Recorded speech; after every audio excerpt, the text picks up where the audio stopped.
بسم الله الرحمن الرحيم شهر رمضان الذي أنزل فيه القرآن هدى للناس وبينات من الهدى والفرقان فمن شهد منكم الشهر فليصم ومن كان مريضا أو على سفر فعدة من أيام أخر يريد الله بكم اليسر ولا يريد بكم العسر ولتكملوا العدة ولتكبروا الله على ما هداكم ولعلكم تشكرون صدق اللہ العظیم. ماہ رمضان وہ ہے جس میں قرآن مجید نازل کیا گیا، جس کا وصف یہ ہے کہ وہ لوگوں کے لیے ہدایت ہے اور ہدایت کے صاف اور واضح اور حق سے باطل کو جدا کرنے والے دلائل کا مجموعہ ہے. جو شخص بھی تم میں سے اس مہینے کو پائے تو اس کو چاہیے کہ اس ماہ کے پورے روزے رکھے. جو شخص بیمار ہو یا سفر میں ہو تو اس کے ذمہ اور دنوں میں ان کی گنتی پورا کرنا ہے. اللہ تعالیٰ کو تمہارے لیے آسانی منظور ہے اور اس کو تمہارے لیے دشواری منظور نہیں ہے. یہ رعایت کے احکام اس لیے دیے گئے ہیں تاکہ تم روزوں کی گنتی پورا کر لیا کرو اور تاکہ تم احسان پر کہ اللہ نے تم کو صحیح طریقہ بتایا اس کی بزرگی بیان کیا کرو اور تاکہ تم شکر بجا لاؤ. حضرت شاہ ولی اللہ صاحب رحمۃ اللہ علیہ ہندوستان کی دینی اور علمی بڑی عظیم شخصیت ہو گزرے. قرآن کا سب سے پہلا ترجمہ تو آپ ہی نے کیا فارسی زبان میں. اللہ تعالیٰ نے آپ کو علوم قرآن میں بڑی مہارت عطا فرمائی تھی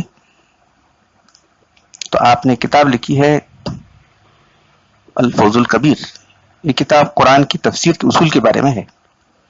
اس میں شاہ ولی اللہ صاحب رحمۃ اللہ نے فرمایا ہے کہ قرآن جن علوم سے بحث کرتا ہے، علوم سے مراد یہاں ٹاپکس ہے یا موضوع ہے، تو قرآن جن علوم سے بحث کرتا ہے وہ 5 علوم ہے. تو آج وہی بات آپ کے سامنے پیش کرنی. قرآن کے علوم پنجگانہ. وَنَزَّلْنَا عَلَيْكَ الْكِتَابَ تِبْيَانًا لِكُلِّ شَيْءٍ هُدًى وَرَحْمَةً وَبُشْرًى لِلْمُسْلِمِينَ. ترجمہ سورہ نحل کی آیت نمبر 89. اور اے نبی صلی اللہ علیہ وسلم ہم نے آپ پر یہ کتاب نازل کی ہے، اس میں ہر چیز کا کھلا ہوا بیان ہے، ہدایت، رحمت اور خوشخبری ہے ایمان والوں کے لیے. وقال الذين كفروا لولا نزل عليه القرآن جملة واحدة كذلك لنثبت به فؤادك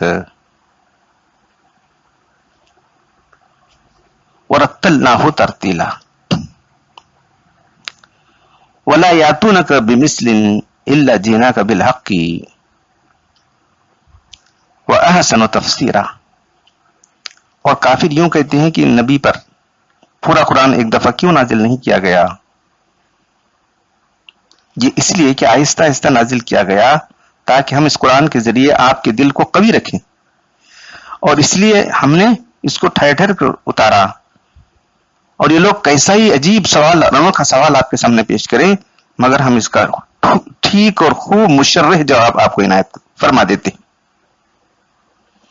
حجت الاسلام شاہ ولی اللہ صاحب اپنی مشہور کتاب الفوز الکبیر فی اصول تفسیر میں فرماتے ہیں کہ معنی جو قرآن مجید سے مفہوم ہوتے ہیں وہ 5 علوم سے باہر نہیں ہیں. اس کی طرف قرآن مجید نے صراحت کے ساتھ رہنمائی کی ہے. گویا قرآن مجید کے نزول کا مقصد اصل وہی 5 علوم ہیں. علوم سے مراد موضوعات اور ٹاپکس ہیں. نمبر 1 علم احکام، نمبر 2 علم مناظرہ، نمبر 3 علم تذکیر بھی آلاء اللہ. آلاء اللہ یعنی اللہ کی نعمتیں. فبی آلاء ربکما تکذبان سورہ رحمان میں آتا ہے. تو اللہ کی نعمتوں کا تذکرہ. علم تذکیر بھی ایام اللہ، اللہ کے دنوں کی یاد دلانا. سارے دن تو اللہ کے ہیں، لیکن جن دنوں میں اللہ نے کسی قوم کو عذاب سے تباہ کر دیا یا کسی قوم کو نعمت سے سرفراز کر دیا، ان کو اللہ کے دن کہا گیا. 5واں علم تذکیر بالموت، موت کی یاد دلانا. قرآن مجید میں ان علوم کا بیان قدیم عربوں کی روش پر ہوا ہے، متاخرین کا اسلوب نہیں اختیار کیا گیا. آیات میں آیات یا احکام میں اختصار جیسا کہ متن نویسوں کا قاعدہ ہے اور غیر ضروری قیود کی تنقیح کا التزام جیسا کہ اصول والوں کا قاعدہ نہیں کیا گیا. اور علم مباحثہ کی آیات میں اقوال مشہورہ مسلمہ اور خطابات نافع کا التزام کیا گیا ہے اور ترتیب براہین میں منطقیوں کے اصول کی پیروی اور ایک مضمون کا دوسرے مضمون کی شروع کرنے میں مناسبت کی رعایت جیسا کہ ادبائے متاخرین کا قاعدہ نہیں کی گئی، بلکہ خداوند تعالی نے جس حکم کو بندوں کے لیے محتم بشان سمجھا اسی کو بیان کیا، خواہ کوئی مقدم ہو جائے یا مؤخر ہو جائے. عام مفسرین نے ہر آیت کو خواہ مباحثے کی ہو یا احکام کی ہو قصے کے ساتھ جو ربط دیا ہے. جیسا کہ ہم جو کتابیں پڑھتے ہیں ایک موضوع ہوتا ہے، اس کے بعد جو ہے کتاب کا ایک خاص موضوع ہوتا ہے، اس کے بعد کتاب کے مختلف ابواب ہوتے ہیں، ابواب کے اندر جو ہے ہر باب کے اندر جو ہے عنوان ہوتا ہے، عنوان کے اندر ذیلی عنوان ہوتے ہیں. اس انداز سے قرآن نہیں ہے. پرانے طریقے جو عرب کی روش ہے اس پر قرآن نازل ہوا ہے، یہ سمجھنا ضروری ہے. نہ سمجھ کے بہت سے لوگ جو ہے قرآن کو بے ربط سمجھتے، بے ربط نہیں ہے بلکہ باربط ہے. وہ اس کی ربط کو سمجھنے کے لیے بڑی گہری بصیرت کی ضرورت ہے. قاضی شاہ ولی اللہ صاحب فرماتے ہیں وہی یہ 5 علوم ہیں. اب پہلی چیز علم احکام. علم احکام اس قسم واجب، مستحب، مکروہ اور حرام. یہ احکام خواہ عبادات سے متعلق ہوں، معاملات سے متعلق ہوں، یا تدبیر منزل سے متعلق ہوں، یا سیاست مدن سے متعلق ہوں، یہ علم احکام والا علم ہے. اس کی تفصیل فقہائے امت کے ذمہ ہے. مباحث احکام کے لیے قید کلیہ یہ ہے کہ چونکہ رسول اکرم صلی اللہ علیہ وسلم ملت حنفی یعنی ابراہیم علیہ السلام کے طریق پر مبعوث ہوئی ہیں، اس لیے اس ملت کے طریقوں کا باقی رکھنا ضروری ہے تاکہ اس کے امہات مسائل سوائے تخصیص تعلیمات اور اوقات و حدود کی زیادتی وغیرہ کی کسی قسم کے تغیرات کا گزر نہ ہو سکے. چونکہ عرب کو حضرت صلی اللہ علیہ وسلم کے ہاتھ سے اور باقی تمام اقالیم کو عربوں کے ہاتھ سے پاک کرنے کا ارادہ فرمایا، اس لیے ضروری ہوا کہ شریعت محمدی کا مواد انہی کی رسوم و عادات سے لیا جائے، یعنی ابراہیم علیہ السلام کا جو طریقہ تھا اسی سے لیا. اگر کوئی شخص ملت حنفیہ کے جملہ احکام اور عربوں کے رسوم عادات کو دیکھے تو پھر شریعت محمدی پر جو کہ اصلاح و تکمیل کا درجہ رکھتی ہے غیر نظر لے گا تو ہر حکم کے لیے کوئی سبب اور ہر امر و نہی کے لیے کسی خاص مصلحت کا ادراک کر لے گا. علم احکام. دوسرا علم مناظرہ یعنی علم مباحثہ. علم مناظرہ و مباحثہ قرآن کا ایک علم، قرآن کے علوم میں سے قرآن ایک اہم ٹاپک ہے. قرآن مجید میں 4 گمراہ فرقوں سے مباحثات ہوئے، مشرکین سے، یہود و نصارہ سے اور منافقین سے. اور یہ مباحثات 2 طریقے پر بھی ہیں. ایک تو ایک اس طور پر کہ فقط باطل عقیدے کو بیان کر کے اس کی قباحت کو ظاہر فرما کر اس سے نفرت ظاہر کی گئی ہے.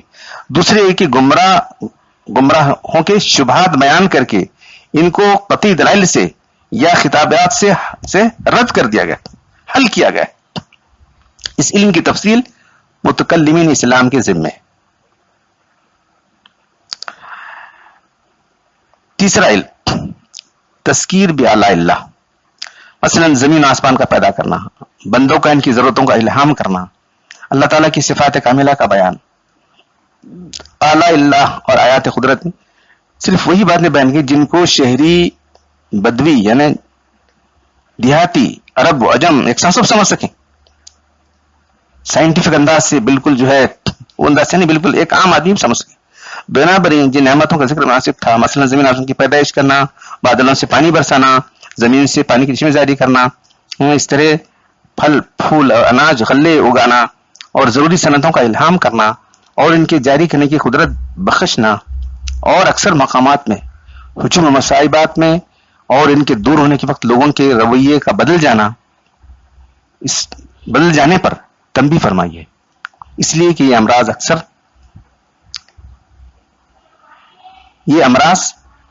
اکثر کثیر الواقع ہوئے. نمبر 4 تذکیر بآیام اللہ، یعنی وہ واقعات جن کو اللہ تعالیٰ نے ایجاد فرمایا، مثلا اطاعت کرنے والوں کو انعام اور جزا اور مجرموں کو عذاب و سزا سے. فرما برداروں کے لیے انعام اور مجرموں کے لیے عذاب. ان میں سے ایسے جزیات کو اختیار فرمایا جو بیشتر سے گوشت زد ہو چکی تھی، یعنی جو لوگ سن چکے تھے بالکل عام تھے اور اجمالی طریقے سے ان کا تذکرہ سن چکے تھے.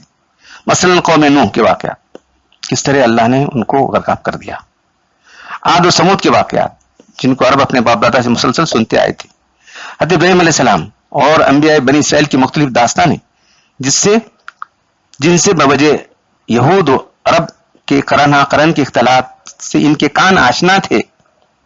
نہ تو غیر مشہور اور غیر مانوس قصوں کو بیان کیا، نہ ان واقعات کی خبریں دی، اور مشہور قصوں میں صرف وہی ضروری قصہ بیان کیا جو تذکیر میں کارآمد ہو، فائدہ مند ہو، اور تمام قصوں کو اس کی تفصیلات اور خصوصیات بیان نہیں کیا.